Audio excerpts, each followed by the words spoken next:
वअस्हाबिही वअज़वाजिही वज़ुर्रिय्यातिही वअहिब्बाइही वउलमाइ उम्मतिही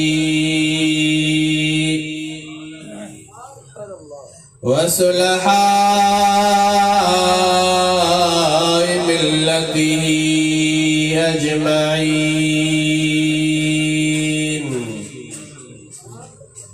अम्मा बाद फ़क़द क़ाल अल्लाह तबारक व तआला फ़ी कलामिल क़दीम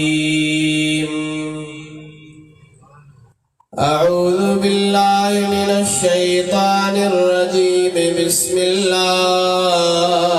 रहमानिर रहीम।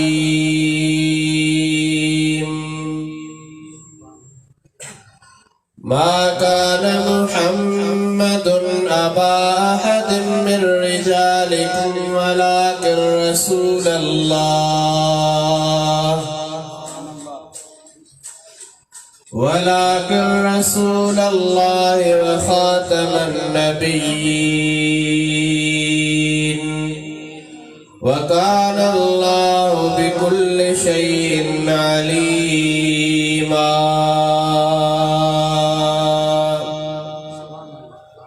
आमन्तु बिल्लाहि सदक़ल्लाहु मौलानल अलियुल अज़ीम व बल्लगना रसूलुहुन नबियुल करीमुल अमीन व नहनु अला ज़ालिका लमिनश शाहिदीन वश्शाकिरीन वल्हम्दुलिल्लाहि रब्बिल आलमीन। अस्सलातु वस्सलामु अलैका या रसूलल्लाह, अस्सलातु वस्सलामु अलैका या हबीबल्लाह, अस्सलातु वस्सलामु अलैका या नूरल्लाह व अला आलिका व अस्हाबिका या रहमतल लिल आलमीन।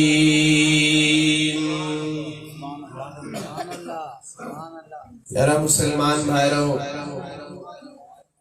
अल्लाह तबारक व तआला जे फज़ल करम सां रब करीम तवा असां खे पंहिंजे महबूब जे ज़िक्र ॿुधण ऐं ॿुधाइण जे लाइ हिन पंहिंजे घर में गॾु कयो आहे।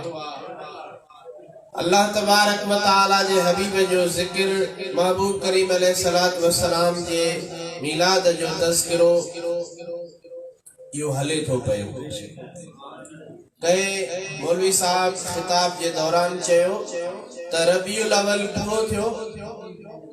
रबीउ सानी शुरू थियो, पर महबूब जा मीलाद अञा हलन पिया। ऐं ही अॼोको प्रोग्राम उन ॻाल्हि जी अमली सूरत आहे। नबी करीम अलैहिस्सलातु वस्सलाम जे मीलाद जो ज़िक्र, उन जे अंदर नबी करीम अलैहिस्सलातु वस्सलाम जे बेमिसाल कमालात जो बयान इहो त जॾहिं हज़रत आदम अलैहिस्सलाम जी ज़ाहिरी तौर ते तख़लीक़ नाहे तॾहिं बि महबूब जो ज़िक्र आहे।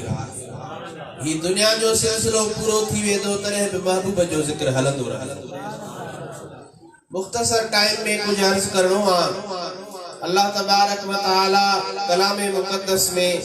छा इरशाद फरमायो आहे, मां आयत जो तर्जुमो तव्हां जे साम्हूं रखां, उन खां पोइ मां पंहिंजी ॻाल्हि खे बयान कयां। तव्हां मोहब्बत ऐं ज़ौक़ जो इज़हार करे गॾिजी करे नबी करीम अलैहिस्सलातु वस्सलाम ते दुरूद शरीफ़ पढ़ो।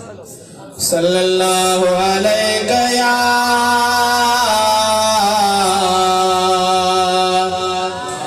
या रसूल अल्लाह वसल्लम अलैका या हबीब अल्लाह। थोड़ा बुलंद आवाज में सल्लल्लाहु अलैका या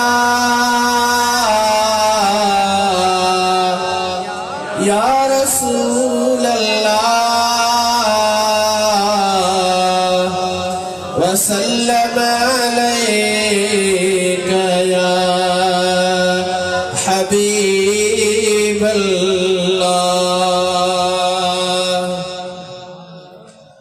अल्लाह तबारक व तआला कलामे मुक़द्दस के अंदर इरशाद फरमायो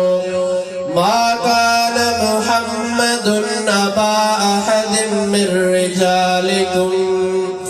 वलाकिन रसूलल्लाहि व खातमन नबिय्यीन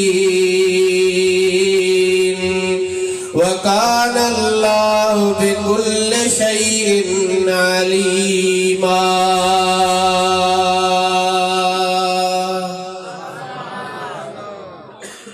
अल्लाह ताला पंहिंजे महबूब जो ज़िक्र कयो आहे जो सुभान अल्लाह। मा कान मुहम्मदुन अबा अहदिम मिर रिजालिकुम, तमाम मर्दन मजा मुझो महबूब करीम सल्लल्लाहु अलैहि वसल्लम कह जो भी पीर नाहे वलाकिन रसूलल्लाह, पर उन महबूब जो शान या तमु रब करीम उनके पंहिंजे रिसालत जे लाइ चूंडियो आहे। उन खां पोइ न महबूब जो मक़ाम ऐं मर्तबो रब करीम पंहिंजे चाहत सां ही कयो आहे त रिसालत अता करण खां पोइ व खातमन नबीन ऐं नबीयन जी पुजाणी मां पंहिंजे महबूब खे अता कई आहे। महबूब खे मोकिले मूं नुबूवत जे सिलसिले खे बंद कयो आहे। अज़ीज़ दोस्त, इमाम आज़म अबू हनीफा रज़ियल्लाहु ताला अन्हु जी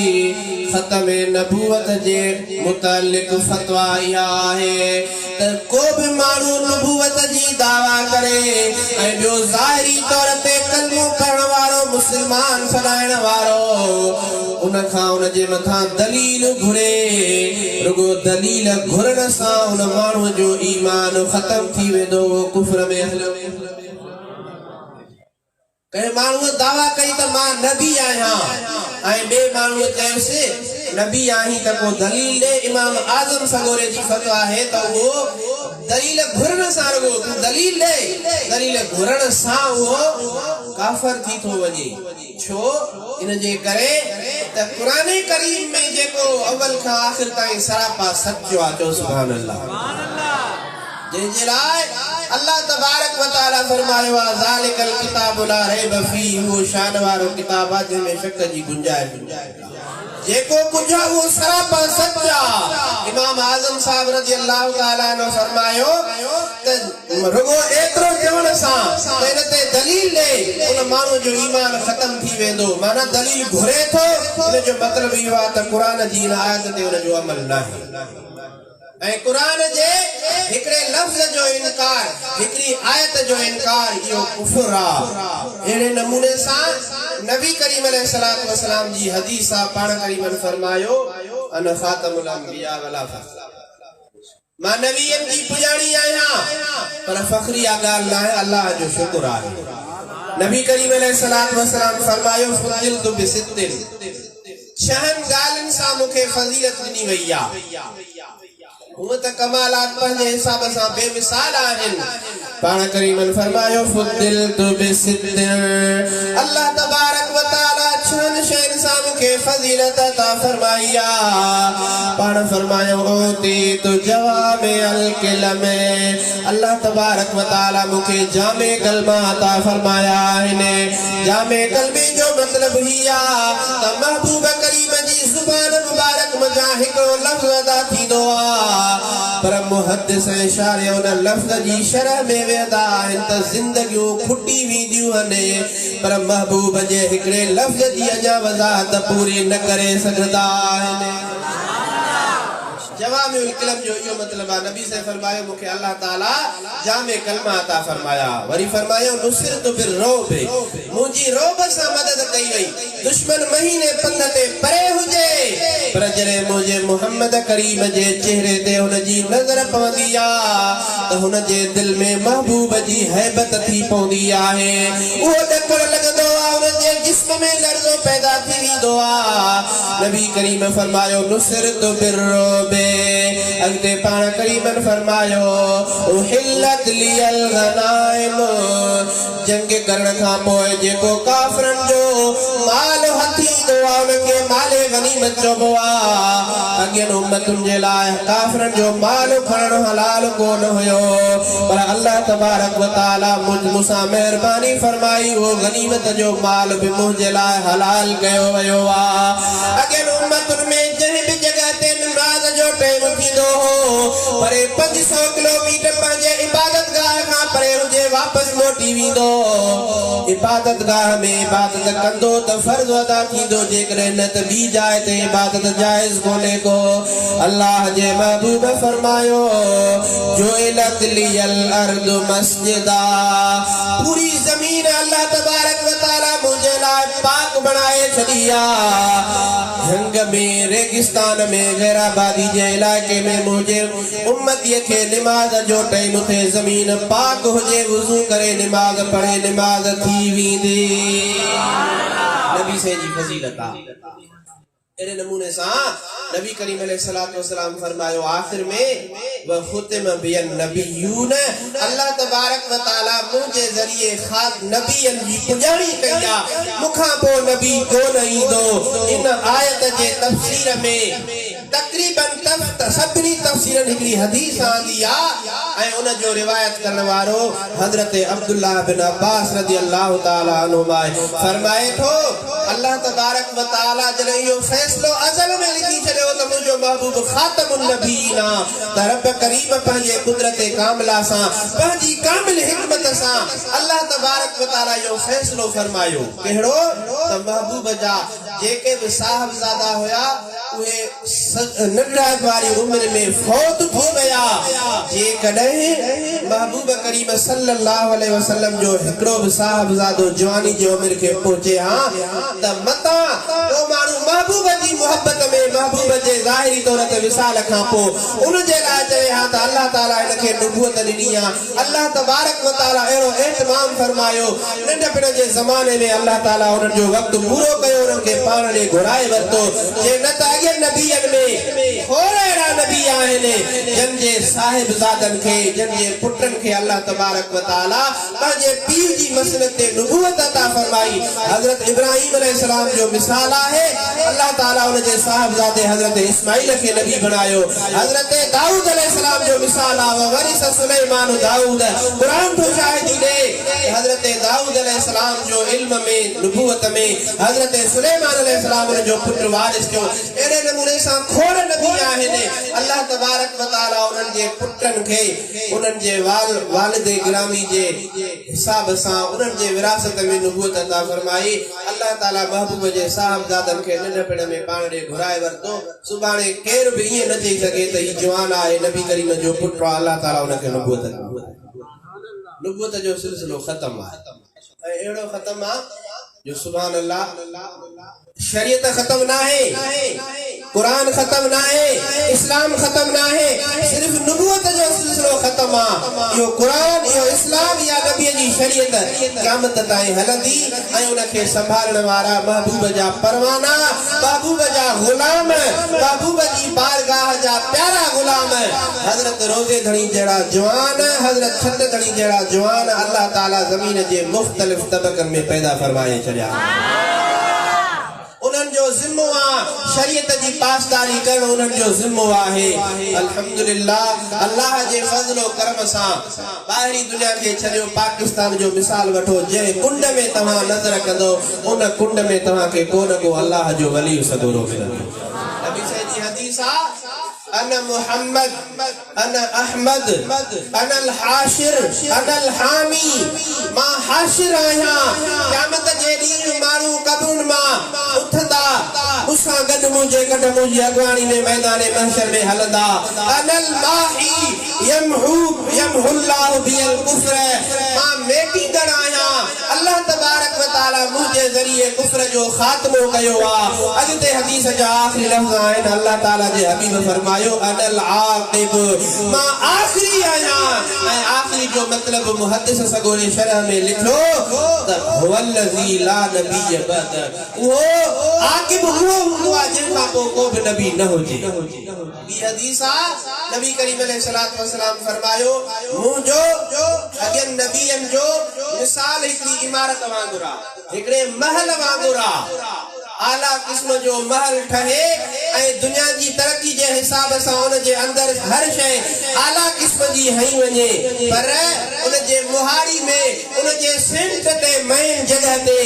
हिकड़ी सिर खाली छॾे ॾिजे ऐं उहा बंद न कजे माण्हू ॾिसंदा रंग रोगन ॾिसी करे हुन जो नक्शो ॾिसी करे हुन जी डिज़ाइन ॾिसी करे ऐं माण्हू चवंदा वाह जो बिल्डिंग ठहियल आहे ओचिते जो माण्हू जी नज़र पवंदी विच ते हिकड़ी सिर रही पई आहे यतअजबून पहिरों त ताजुब कंदा पोइ वरी चवंदा हल्ला मुंहिंजे तिलकल लबनत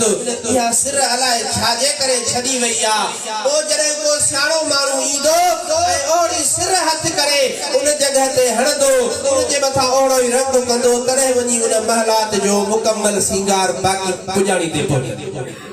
नबी से फरमायो तो मुझो मिसाल नबियन की जमात में इनी आइन सिर वांगुर सिर लगी तदे वनी उन माड़ी जो हुस्न पूरो थो नबियन की जेका इमारत आहे उन में एकली सिर जी जगह रहला जने उन जगह ते नबी करीम अलैहिस्सलातु वस्सलाम जी जात बाबरकत जलवागर हुंदा तदे वनी उन नबूवत वारी इमारत जो हुस्न पंजी पुजाणी ते पहुंचंदो जो सुभान अल्लाह या गाल समझ में नथी अचे राजा सुभान अल्लाह तो नबी करीम अलैहिस्सलातु वस्सलाम के अल्लाह तबारक व तआला एड़ियूं फजीलतूं ॾिनियूं जेके कंहिं ॿिए खे न मिली मेराज आहे नबी करीम अलैहिस्सलातु वस्सलाम सां ख़ास आहे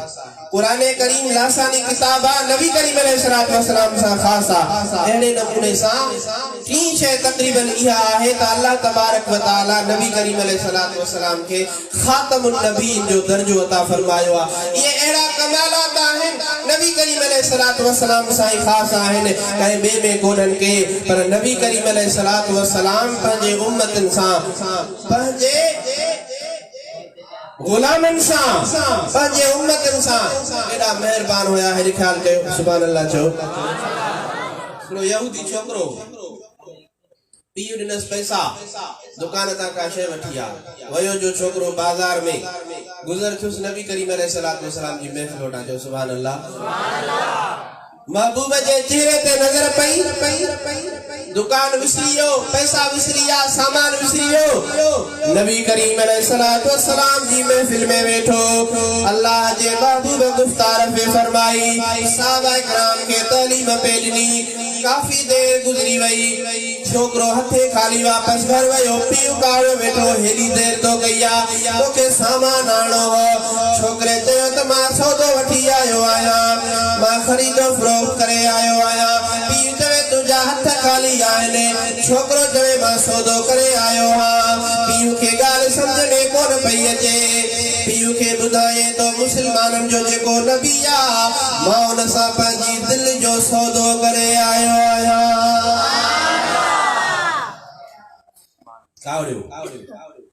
धड़का ॾिनई ज़मान कयई पर ही मोहब्बत जो अहिड़ो नशो आहे जेको मेहणनि मिलण खां पोइ अञा वधंदो आहे चओ सुभान अल्लाह जीअं मेहणा मिलंदा आहिनि जीअं सख़्तियूं थींदियूं आहिनि ईअं इहो महबूब जो मोहब्बत वारो नशो अञा वधंदो आहे अज़ीज़ दोस्तो नबी करीम अलैहिस्सलातु वस्सलाम जी ख़िदमत में ईंदो वेंदो हो हिकिड़े ॾींहुं बीमार थी जने पाण करीबन न ॾिठो उनखे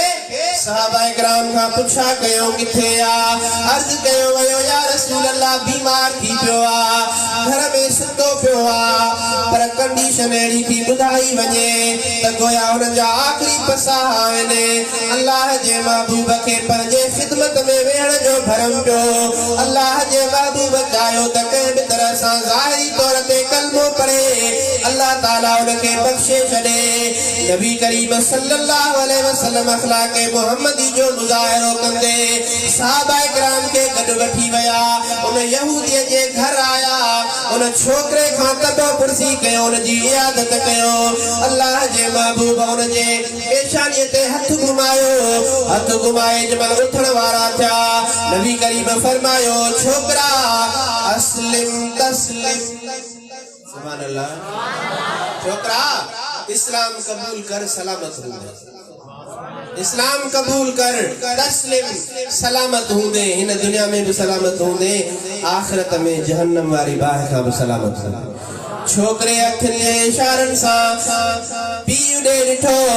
गोया अखिन जे इशारे सां पीउ खां सलाह पियो वठे त तूं मुंहिंजो पीउ आहीं, मूंखे इस्लाम जी दावत मिली आहे, तुंहिंजो कहिड़ो रायो आहे? पीउ निहारियो, छोकिरे खे जवाब ॾिनो, पीउ ओ नंढड़ा तुंहिंजो बख़्त भलो आहे, अते अबुल क़ासिम नबी करीम अलैहिस्सलातु वस्सलाम जे हुक्म जी पैरवी कर तोखे इस्लाम जी दावत मिली आहे, कलमो पढ़ी करे मुसलमान थी मुसलमान। छोकरे नबी करीम अलैहिस्सलातु वस्सलाम जी बैयत कई, कलमो पढ़ी करे मुसलमान थियो। अल्लाह जा महबूब उता मोटा, मोटंदे उन जे घर खां ॿाहिरि निकता, सहाबा किराम ने ॾिसी करे महबूब ख़ुशीअ विचां फरमायो, गोया महबूब जो चेहरो मुबारक गुलाब जे गुल खां वधीक टिड़ी पियो। अल्लाह जे महबूब फरमायो, अल्हम्दुलिल्लाहिल्लज़ी अनक़ज़हु मिनन नार। नबी करीम फरमायो, अल्लाह जो शुक्र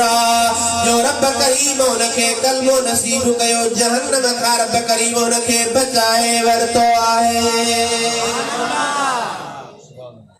नबी करीम अलैहिस्सलातु वस्सलाम फरमायो, अनल माही मां मेटींदड़ आहियां, यमहुल्लाहु बिल कुफ्र,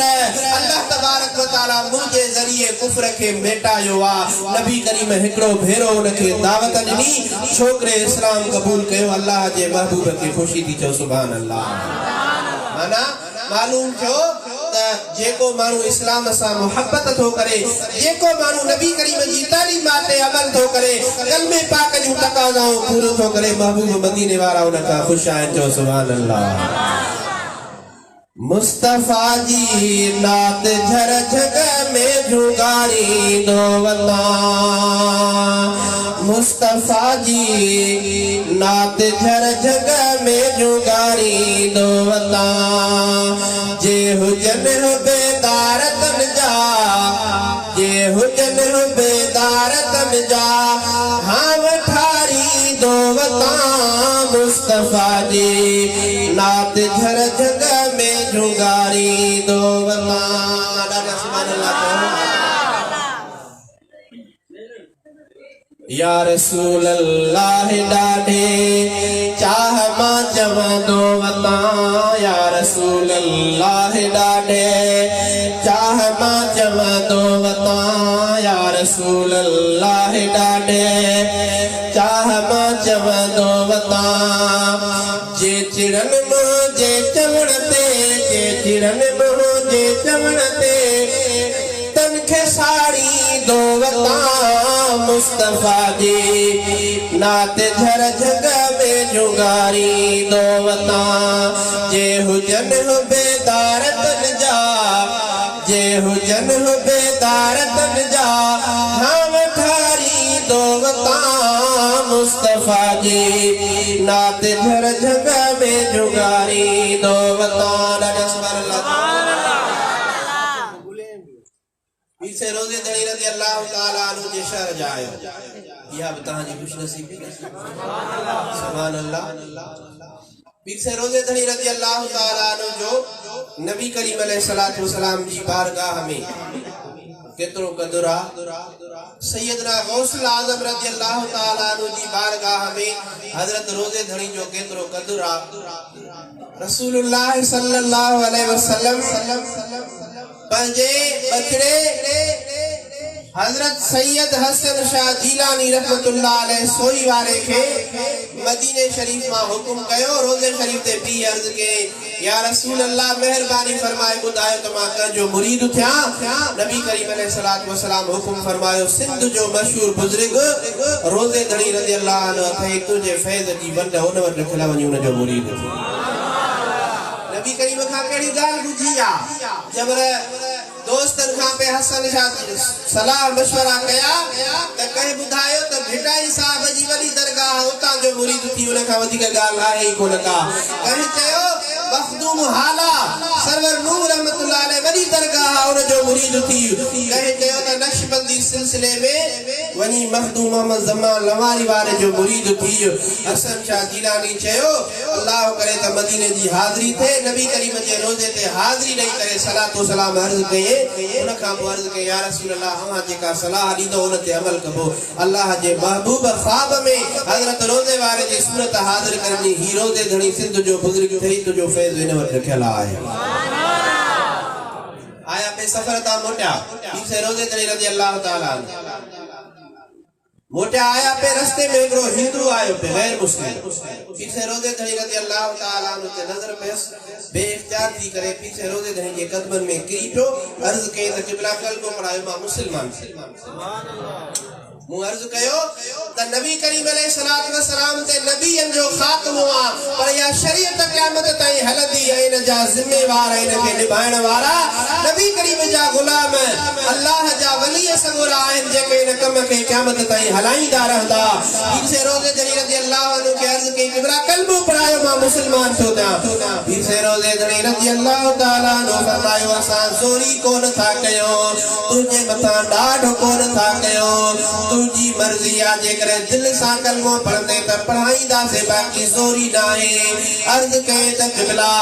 अल्लाह ताला तवां जे चेहरे में वो जलाल रखियो आ अल्लाह ताला तवां जे चेहरे में या रौनक रखी आ जो मुझे दिल में कलमे जी मोहब्बत पैदा थी आ जे तवां जे चेहरे में एतिरो हुस्न आहे त नबी करीम जे हुस्न जी कहिड़ी ॻाल्हि हूंदी जे इलाके जो एक पीरज़ादो फकीर आहे नाबीनो अखिन खां पंहिंजे पाड़े वाले दोस्त के बुधाए छड़े रोज़े धणी रज़ी अल्लाह ताला जो जने लाल जो सफर थे मुखे बुधाए जा मां पीर से रोज़े धणी जो मुरीद थी हुन का गाल में विसरी हो यो माज़ूर मानू अखिन खां नाबीन कंजे सहारे खां सवा अची कोन सके हाने वो न्यापे वालो जे वट न्यापो आ वो पीर से रोज़े धणी सां गड्डा हैदराबाद खां सफर शुरू थियो सदीन दे सफर आहे नंढो मोहम्मद खान जे इलाके खां रोज़े धणी जमायत सां गुजरिया उन पीरज़ादे नाबीन के वनी कहे बुधायो त पीर से रोज़े धणी तुझे गोठ खां वेझा गुजरन सुभान अल्लाह पर हुन न्यापे दींदड़ जेको पीर से सां गड्डा उन खां गाल में विसरी हुन के जरे खबर पई तमल कहे के इलाज के हुन वठी अची हुन के पीछे रोज़े धणी जे कड वया पे अजा पूता कोन ओते हुन न्यापे दीदड़ ॾिठो जे न्यापो हो हुन ॾिठो त हमरा अचे पियो सुञाणे वरते रोज़े धणी के अर्ज़ के क़िबला इहो माण्हू अचे थो अखिन खां नाबीना पर न्यापो ॾिनो है त मां मुरीद थींदुसि महिरबानी फरमायो थोरो इंतज़ार थींदो पूजी पे इन के तलकीन कयो पोइ अॻिते सफ़र कयो नकरो विछाए पीछे रोज़े धणी रज़ी अल्लाह ताला नु जरूते वेठा जमल वो नाबीन पीरज़ादो आयो मलफूज़ात में लिखल आयो पीछे रोज़े धणी के अर्ज़ के त क़िबला मां पंहिंजे इरादे सां मां पंहिंजे चाहत सां मुरीद थियण कोन आयो आहियां पर सिकंदे साल थिया आहिनि अल्लाह तबारक व तआला मेहरबानी फरमाई हिकड़े ॾींहुं सैयदना गौसुल आज़म रज़ी अल्लाह ताला नो मेहरबानी फरमाई गौसे आज़म रज़ी अल्लाह नो फरमायो त तुझे फैज़ जो हिस्सो हज़रत रोज़े धणी वटि रखियल आहे जॾहिं बि क़िस्मत तोखे घुरे त तूं रोज़े धणी जो मुरीद थी जा नबी करीम मदीने में हसन शाह के मोकले वज रोज़े धणी जो वनी मुरीद थी जो गौसुल आज़म रज़ी अल्लाह ताला अन्हु नंढो मोहम्मद खान जे इलाके खां पीरज़ादे के हुकुम ॾिनो त तुझो फैज़ रोज़े धणी वटि रखियल आहे जंहिंमहिल पीर से रोज़े धणी रज़ी अल्लाह ताला अन्हु जन इहा ॻाल्हि ॿुधे तंहिंमहिल ख़ुशि थिया उनखे तलकीन कयो मुरीद करे उन खां पोइ फरमायो त जेको मुरीद मुझे गौसे आज़म मोकिलियो आहे रोज़े धणी जे मथां हक़ आहे त उनजी तरबियत कयां उनखे सुधारियां उनजो ज़ाहिर बातिन पाक बनाए करे रुगो एतिरो कोन पर रोज़े धणी जे मथां हक़ आत्मा उनखे नबी करीम जी बारगाह में पहुंचाए छॾियां पीछे रोज़े धणी रज़ी अल्लाह ताला अन्हु ने नबी करीम अलैहिस्सलातु वस्सलाम जेको आहे सो मुरीद मोकिलियो ऐं सैयदना गौसुल आज़म रज़ी अल्लाह ताला अन्हु भी मुरीद मोकिलियो नबी करीम अलैहिस्सलातु वस्सलाम ते मोहर लॻल आहे नबियन जो ख़ात्मो आहे पर दीन जो यो कम ई औज ऐं मौज सां क़यामत ताईं हलंदो रहंदो आखिरी ज़माने में हज़रत ईसा अलैहिस्सलाम जो नुज़ूल थींदो त उहो भी नबी करीम जो उम्मती थी हिन दुनिया ते ईंदो ऐं इन ई इस्लाम शरीयत खे अॻिते हलाईंदो अल्लाह तबारक व तआला उन महबूब मोहम्मद करीम जी मोहब्बत अकीदत अदब नसीब फरमाए। अल्लाह ताला इन दोस्तन जो ही खैर भज बारगाह में कबूल फरमाए। वमा तौफीकी इल्ला बिल्लाह व आखिर दवाना अल्हम्दुलिल्लाह।